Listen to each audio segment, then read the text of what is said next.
the flames are right behind me. The embers are falling. It's hot, it's uncomfortable, it burns in the eyes, and we just heard the Orange County Sheriff's Department deputies announcing on speakers, telling people here, you can smell it, you can see the flames, get in your cars and get out now. We are hearing reports that there are at least a dozen homes engulfed in flames, and right now it is just a rush of people trying to make their way out. The wind is moving rapidly, and we are hearing reports from firefighters that what is happening is these hot embers are falling into the attics of these homes and igniting them. Again, reports that there are about a dozen homes engulfed in flames here because of the coastal fire. No word yet on any injuries that I have been able to confirm, and I have not had the opportunity, guys, we literally just pulled up, I've not had the opportunity to talk to people, but you can see here people trying to make their way out of the neighborhood. These flames quickly moving their way, working their way up to the top of this hill here in the Niguel summit. We're on the corner of Clubhouse and Pacific Island in Laguna, Niguel. The fast-moving wind moving these flames rapidly uphill, as flames do. And now we're going to see here, hopefully they can stop them here. Hopefully firefighters with their airdrops, their attacks from above are able to stop the flames at the top of this hill. But if it works its way down, guys, this is just back-to-back homes. We are just steps away from that crash site. You can still smell the jet fuel in the air. And when you take a look at the wreckage, it's absolutely amazing. No one on the ground lost their lives. Investigators with the NTSB confirm that the plane hit only one home, the home here on the corner behind me. Meanwhile, the FAA says 6 people were on board that plane.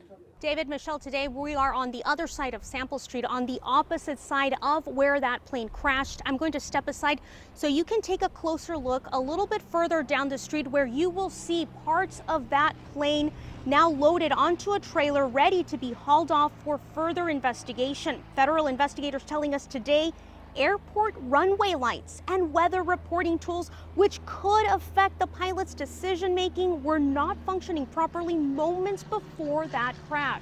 What's going on here, you can see behind me, the water levels rose because of the heavy rain, and you can see that tree right there. If that is submerged underwater and you are walking or even driving across it, you can't see it if it's submerged underwater. That is going to take you out. We can see her leg there where the flames... water it down, you know, everything I could to just save myself type thing, but it was one of the scariest things I experienced. It just felt like I was in a war zone, just grenades. Thank you so much. Thank you for sharing that terrifying experience. We're glad to hear you're okay, and we'll follow up with you on that burn there. Please get it looked at. If we're going to walk over, this explosion was felt throughout the surrounding community. I keep hearing people tell me they were thrown across their homes. In this home across the street, we see shattered windows. The homeowners are now boarding everything up here. And Susie Owens, who lives here, was here with her grandchildren. She let us walk through her home. And what's terrifying is this is where her grandchildren play. Luckily, they were not here at the time. But you can see here, this is their play area with their Play-Doh, their shoes, all their toys here. This window came through, blew through because of that explosion. Now we've got glass in these Play-Doh cans. We've got glass in their shoes. Susie, you were thrown by that explosion, and you were telling me you're just grateful your grandchildren weren't out here where they usually are. Yes, usually they play out here. The little one plays out here all quiet with her Play-Doh and making all kinds of things, and I'm glad they were inside. What was the first thing you did? You felt that blast, you were thrown. Walk me through that. Then you said you grabbed your grandchildren. I heard the big old, I thought something hit the house, literally a diesel crashed into the house. I came out of the room and I told the kids, what was that? We all started screaming, and I came outside, and then I heard fire, gunshots. It sounded like, to me it sounded like gunshots, and then it was like fireworks and everything. So it was another boom explosion. It literally threw me off the grass. I flew a little up, and then I tried to run inside because I started stumbling, and I came inside, and then another boom, it threw me up against the wall in the hallway, and the pictures started flying all over the place. I covered my head, and I grabbed the kids, covered them, and I came outside with them.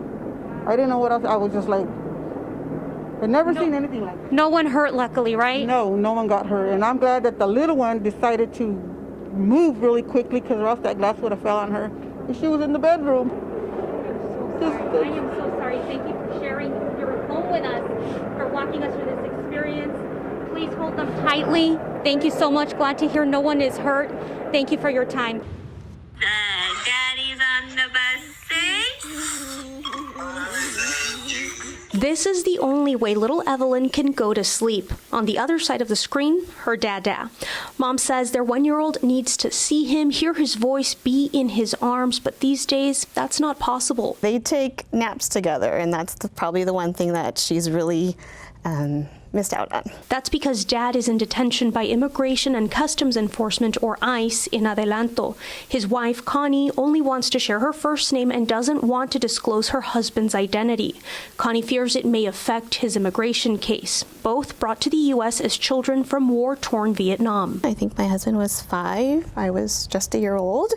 By moms who bravely jumped on a boat in the middle of the night and came to a completely foreign land. Connie able to become a U.S. citizen, her husband under something called an order of supervision. He has a work permit, and Connie says for more than a decade her husband goes to quick annual check-ins at this ICE office in Santa Ana. He's not alone. According to Asian Americans Advancing Justice Southern California, many who fled Vietnam are under this order.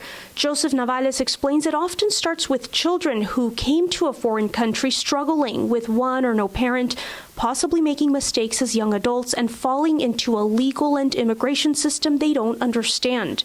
Many often pleaded guilty without even committing the crime. What ends up happening is, they want to get out of detention and they unfortunately sign either like a removal order or a voluntary departure order. But because of this agreement with Vietnam, they were never actually removed from the country. There was no process in place to deport Vietnamese immigrants. Decades passed, adolescents grew up working and starting families. Doing all the diaper changes, he's been to every single doctor's appointment, every immunization, every shot, every cry, every nap, every meal, and then works at night and on weekends. In 2008, a memorandum of understanding between Vietnam and the U.S. allowed for the deportation of some Vietnamese immigrants, protecting most who arrived before 1995. But in 2020, another MOU removed that protection. The AAJC office in OC seeing nearly 24 ICE detention cases in the last month at check-ins in this office. Navales says there were none in the previous year. Eyewitness News reached out to ICE to ask why detentions of these individuals are suddenly ramping up. A spokesperson asking us to forward our questions to DHS, but we have not heard back. In the meantime, fear grows in Little Saigon, which is home to the largest Vietnamese community outside of Vietnam. Viet Rise works closely in these neighborhoods. There's a lot of very intense anxiety and panic and worry within the community right now. Connie seeking help from the nonprofit when she unexpectedly became a single mother overnight, her husband not returning to their home in Fountain Valley from his ICE check-in this past February. No word on whether he'll be released. Came home to an empty house. That was the worst day of our life. Reporting in Garden Grove, Jessica de Nova, ABC7 Eyewitness News. Se le ve muy bien. Don Bartolo Wato Pacheco is all smiles with this new set of pearly whites thanks to this young man. The two now like family. Eyewitness News first introduced you to the duo this past summer. A young barber in Santa Ana gifted his childhood paletero or popsicle vendor a haircut, a nice conversation, and $100. Since then, Damian Villanueva is surprising vendors in his community time and time again, but he wasn't finished with Don Bartolo. Damian noticed the paletero doing what he could to hide his smile. He would tell me his teeth were kind of messed up, so he didn't really want to show people. Don Bartolo often getting comments about not having teeth. He remembers a time a young customer who had just lost his front teeth smiling. The paletero joked they were the same. The child ran off embarrassed. Trying to comfort him, Don Bartolo reminded the boy his teeth would one day come in. Turns out at 76 years old, so would Bartolo's. Seeing his new smile just made me smile too. Before this, Bartolo had never seen a dentist, so it was important to Damien to find one who spoke Spanish and would make him comfortable. Damien reached out to a family friend at South Ocean Dental. When I saw what Damian is doing, with his work cutting people's hair, and I saw the history about Bartolo's situation, so I felt compelled. Even after driving his friend to every appointment over the course of 3 months, arranging to make sure the dentures were free of cost to Bartolo, Damien still remembers the importance of gratitude. I just want to thank everyone that has been supporting me. All left to do for Don Bartolo is get used to his new smile, if he can manage one. Because, once again, Damien's kindness has him in tears. The ultimate goal is to get Bartolo permanent implants in about a year. Reporting in Lake Forest, Jessica De Nova, ABC7 Eyewitness News. Hey Mark, hey Ellen. Well, I'm actually looking at this stretch of freeway right now in shock because I grew up here, I live in the area, and this is usually gridlocked. I don't know how, but traffic is flowing right now. People might be on vacation. Take a look. We are getting on the 55 northbound right where it meets the 5 freeway. You can see it's starting to back up here slowly. A lot of this traffic is making its way into the Inland Empire. You can take a look at the drone shot right now. See if you can see our van there, maybe south of us, behind us. It's starting to turn into a bit of a parking lot. But you know what? Construction is on the way to help relieve this congestion. Hey Ellen, hey Mark, Danny, thanks so much for sending this beautiful weather. The sunshine is just glowing out here at Angel Stadium. You can see the halos warming up behind me for their home opener against the Guardians. And earlier today, I did get a chance to speak with fans of all ages, some even skipping school. I even got in an impromptu Spanish lesson for one of them so he wouldn't get in too much trouble. But you know what? We just heard from the manager, Ron Washington, earlier today, who says to keep the momentum going this season, it's all about family, and fans are on board. Halos fans of all ages eager for the 2025 home opener. Let's go Angels! The Salmons turning the red carpet event before their home team faces off against the Cleveland Guardians into a family affair. And who is your favorite player? Laguna hockey. He just loves baseball so much, so it's infectious for everybody. It's been a lot of fun. The crowd going wild for now right fielder Mike Trout.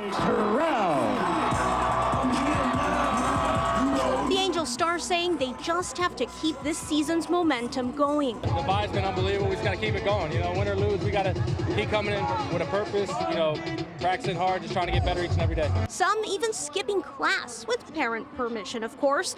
I helped out with an impromptu Spanish lesson. Right about now, I think I'd be in Spanish class, but I think we're good. Pues mira, si quieres yo aquí te enseño español. Sí, yo necesito aprender más, pero...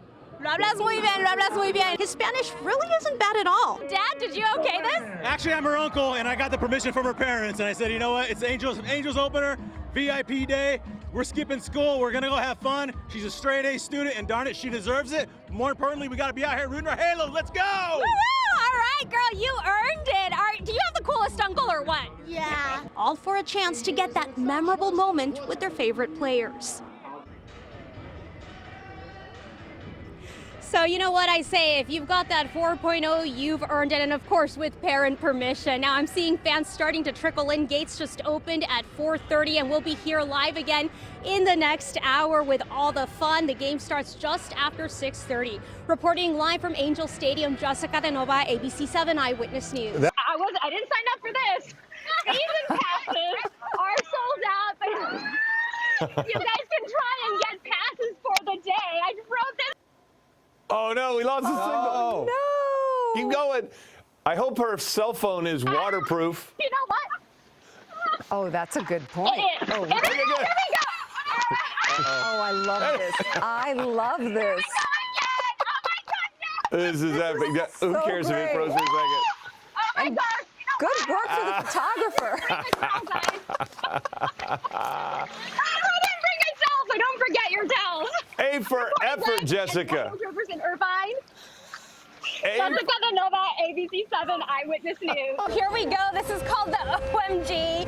I hope those are the only words that come out of my mouth right now because You're I'm just spinny whirly. Let's see what I can get out right, so here's the thing with the fair this year that people need to know. They need to plan ahead because you can't buy tickets at the door. You have to buy them ahead of time online or on the OC Fair, here we go, 2022 app.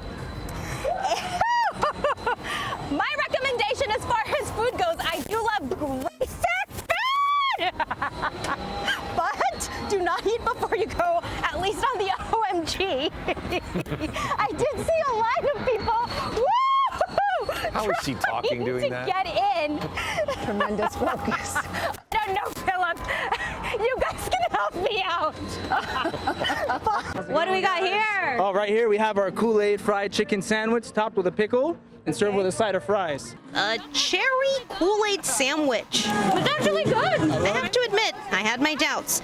Not everyone here is visiting. Faye Nash is here to work, selling churros and gelato. Come over here, the best food. Come on. Some of us are too busy trying to recreate scenes from Greece. This is how we felt. This is what we look like. Whether you're here for fashion, howdy, games, or to check out the newest baby sheep born opening day, there's something for everyone. Their smile on their faces because she's so excited. This is the morning. Are we going to the fair? I said yes. No matter what age. We have too many senior moments. So unfortunately, pool does not come with air conditioning, guys. So it is toasty in this car. That's one reason the fair is now in May. It used to be in September, but you know, organizers wanted to take advantage of this cooler weather. All right, so I'm feeling pretty cool in here, though. You know. We went further into Coronado Point, where we are seeing firefighters actively lose this home. You can see they're inside. The flames inside the home. We hear there are about a dozen homes that have been destroyed here. I am so sorry to hear. It sounds like you just got word from your son that he saw your home on fire on TV. Yeah, I did. He just called me and said, Dad, I think our house is on fire. What would have been people's living rooms, bedrooms, you know, people there just this morning, no idea that this is what would have happened to the place they call home, to their beautiful ocean views. You know, I'm not seeing a lot of people anymore. Just, it's so amazing how fast things can change. When we pulled in, there were kids riding their bikes here, and it just moved so fast. The wind is moving uphill so fast that in a matter of almost seconds, these embers are coming over. I was able to catch up with Chief Brian Fennessy with the Orange County Fire Authority. Thank you so much, Chief. Sure. You know, what are we hearing as far as acreage right now? You know, we have the Virus aircraft up right now doing the mapping and the spread modeling, and we're hearing that's about 200 acres right now, continuing to grow. With me here, I have a resident who lives down the street. She has no idea if her home is still standing. Your name one more time? Lynn Morey. Lynn Morey, thank you so much for joining me. I'm so sorry that you and your community, your family are having to go through this. Were you home when this fire first started? Well, fortunately I was not, but unfortunately all my belongings are in the house. Okay, everyone was able to get out safely? Yes. Okay. Right there, that home is now on fire. Across the way, guys, firefighters don't see it yet, but the home across an ember, or you know, either made its way into the attic, but it is, guys. Sorry, guys, I'm gonna have to tell them here. That home there's fire on it now, so hopefully they'll start an attack on that home, try to save it. This is 38 Coronado Point. Unfortunately, now we're seeing flames across the way. We also got confirmation that down the street into the cul-de-sac, you know, the flames did already get, just like this home, get into the attic space, those embers igniting, and these homes just go right up. Liam, you said your grandmother's home is down this way. Any idea if it's still around? Well, it's house 30, and I see that they're spraying water on it here from a distance, so I'm nervous. Luckily, we got her out and we got all of her stuff out, so I have no worry about that, but it's just sad to see that her house is might be gone, because the firefighter said that it's probably gonna jump and it's just gonna get worse from here. And we just saw that happen right here on 38, just how fast it goes. How long has your grandmother lived here? Over 14 years, so a lot of memories there.